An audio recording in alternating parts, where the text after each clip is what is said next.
Okay, this is the setup.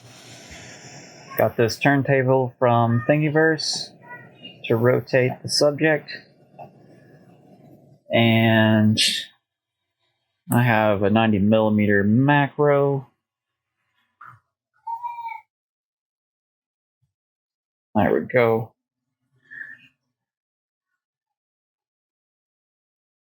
Grab focus. Let's see. I can actually punch into that.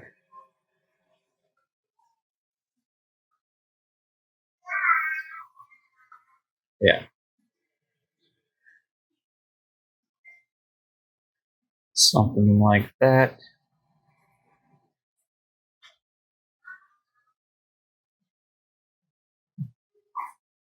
Since I can't use flash, I'm going to lock ISO at 100. Let's go to full manual. And then overexposed. So let's see. Let's up that f-stop, get a pretty good depth of field. 16.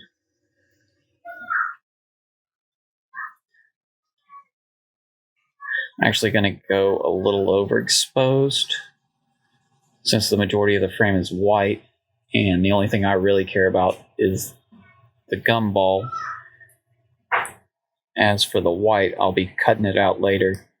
And also, if your subject's a little bit bigger to where your camera is also catching some of the background, I will typically put white behind it, like either just white sheets of paper or whatever, and you'll see why in a bit.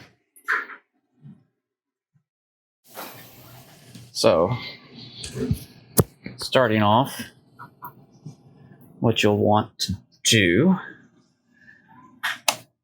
is I do like to get this as centered as possible, so as I turn the table, it stays pretty much in the middle of the screen here, so I don't have to readjust the camera between every shot that frequently. Another thing I could recommend is getting a remote trigger so that you don't shake the camera for this fairly long exposure by pushing the button. Let me grab one of those. I'll be right back. All right, got me a remote trigger here.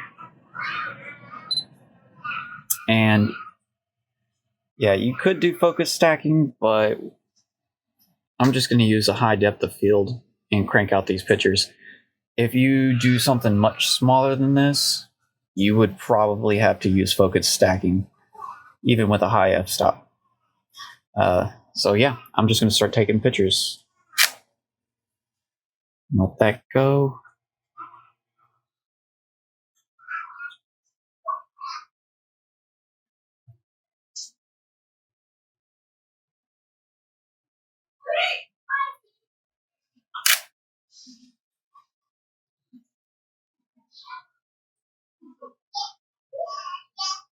I think I got to turn off long exposure noise reduction.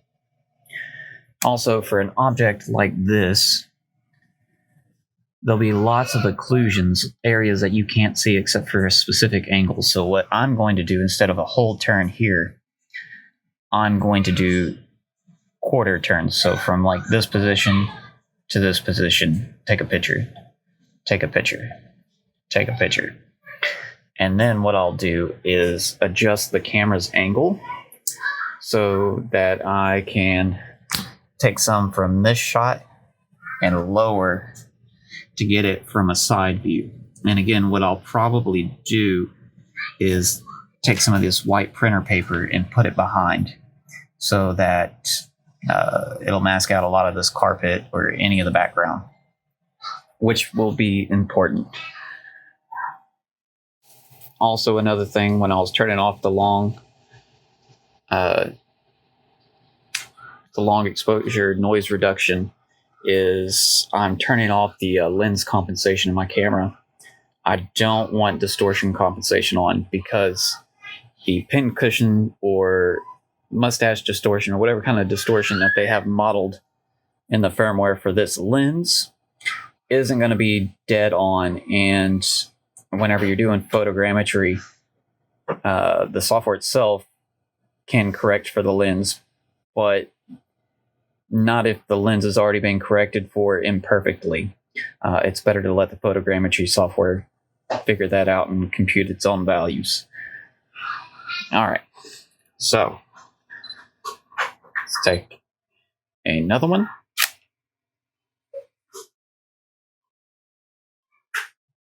And what I will be doing is a quick and dirty version of this. I'm not going to get too many upwards and downwards angles, mostly because I'm working on the floor here, and I don't really want to spend too long doing this tutorial. This is for demonstration purposes, but you can expand it to your needs. One of the other things I can say about this method is if I accidentally bump the subject, or I want to photograph the bottom side of it, it doesn't really matter if I move it, as long as this subject isn't squishy or able to move, like it's relatively firm and it's not going to change its shape. I could roll that over and do the bottom side of it if I wanted to, using this method. So that's definitely a plus. So yeah, I'm going to continue taking pictures from this higher angle. I'm about halfway done, and I'll be back. Okay, so this is kind of the secret sauce in all of this. Well, first, I need to import those pictures. I already made a folder for it. Let's see. There we go. If you want to go all out, you can use the raw files. I'm just going to use JPEGs. It works well enough. And there we go. And then I'm going to make a new folder for masked pics.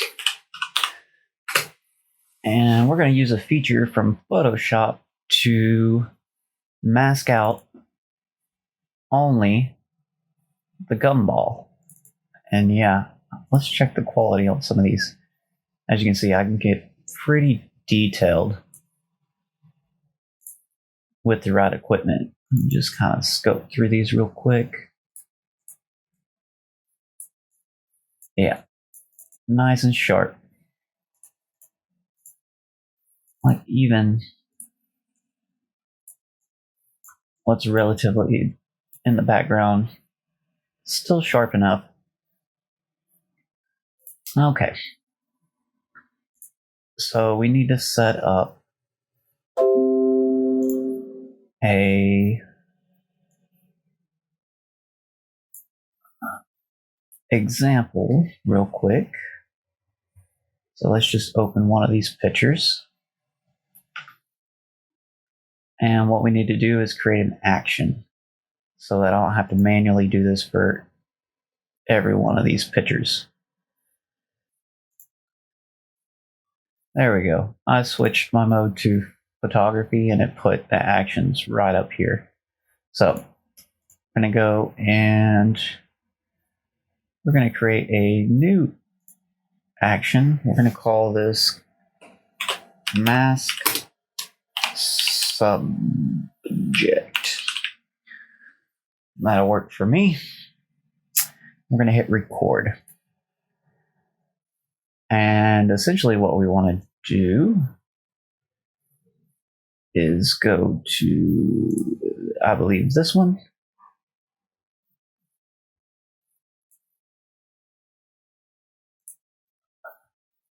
Here we go. What tool is this? Object selection tool. We're going to hit select subject, and because we shot primarily on a white background here, Photoshop's little AI for cutting stuff out and automatically recognizing the subject works pretty well. So even if you're at a sidewards angle, if you have white copy paper instead of a background of the rest of your room, it'll still have a pretty good easy time cutting out the majority of your subject and not grabbing something in the background. And the reason you want to do that is because every photogrammetry software I've ever used takes parallax into account. So if I was 3D scanning my jacket here, as I move around, you can see the rest of the room moving behind it. Now, the problem is the software, if I move my jacket, but the room behind it isn't moving, that's where the software gets confused and it can't understand that.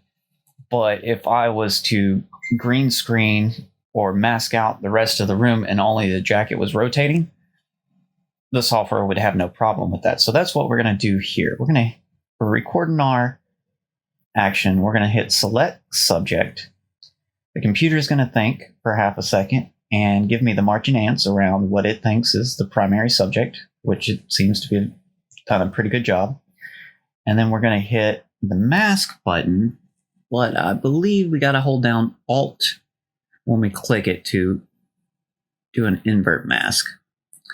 Nope, that was incorrect. Stop. Let's see. Let's undo. We're going to delete that part. Okay. And then hit record again. We're going to not hold Alt and click mask. And there we go. And we need to flatten the layer. So image.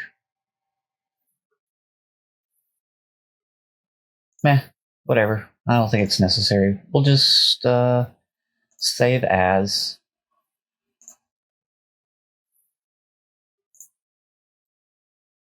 And then we're going to go to masked pics, open, and change the format to something that supports transparent. I guess it doesn't matter, it'd just be white. But let's do a PNG and save. Sure, I don't care about the file size. And we'll stop recording the action. Now let's go check our work. Masked. Open this up, and there we have it. Did a pretty good job. And since the shadow won't be consistent through all the different photographs, it'll move as the turntable is turned and the camera changes perspective. The photogrammetry software will, by and large, ignore the shadow. And if you wanted to, you could actually flip the gumball over, maybe turn it 90 degrees to where this stem down here was pointing hooked straight up, and then turn it another 90 degrees to get the bottom side of it captured. So now that we have our little action saved, we can close out this photograph. And no, I don't want to save that. I'm actually going to come in here and hit delete. And I'm going to go to File, Animate, Batch, Set Action to Mask Subject, Folder Source.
Okay, it looks like Photoshop is finished up while I was doing some other things in the background. And now I have a photogrammetry software called Reality Capture. If you just want to play around with it, you can get the demo on Steam. And you can pretty much use it to its full extent in the demo mode. The limitation is on the export. So if you want to see how well it runs on your machine, and etc.,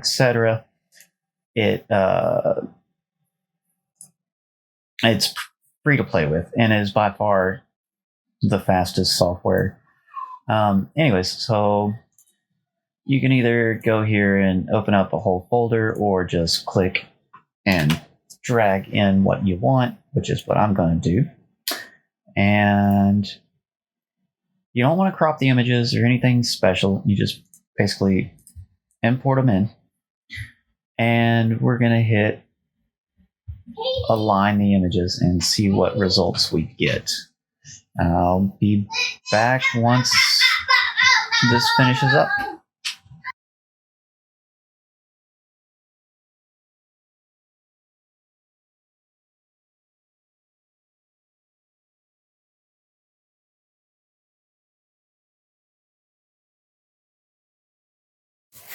So as we can see here on the screen, it looks like just for the alignment process, I got 69 out of 69 aligned, which is excellent. And you can see, even though it's fairly sparse, like each one of these little points is a point that the alignment process tracked to align the pictures. It did pretty well. I can see the overall geometry of the subject pretty well. Now, this next part, the reconstruction, if I go normal detail, it's going to peg out my GPU pretty good. And I believe after it gets to about 70% down here in the console, it's going to peg out my CPU as well. So I'm going to do a little bit of an overclock just for this process to expedite this, although I don't see this taking too long.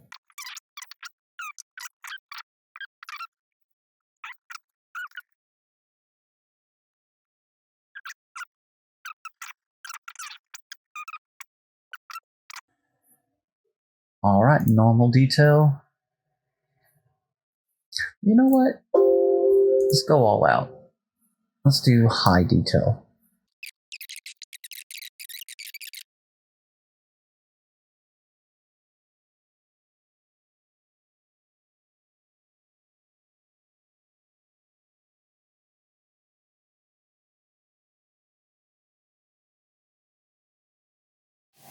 Okay, now we're back, and I'd say that's pretty good detail on the parts that I captured, especially considering I didn't put a lot of effort into this. Let's add some color. Well, that only took about 30 minutes to compute. It's not bad considering that was the high resolution. So we'll wait on the color. And I've been working on how to end this video. A little bonus piece. Okay. Looking even better. Now, I think normally I would stop here. Some people are going to want to texture it.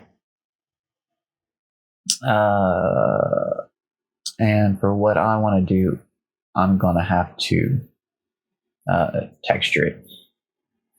But I mean, compared, these are the original pictures right here. I mean, that's some pretty stunning detail, considering this thing's about as big around as a quarter. So, yeah, let's see. I think I have to use specific unwrap settings, and then unwrap it, and then texture it. And once I'm done with that, I'll be right back.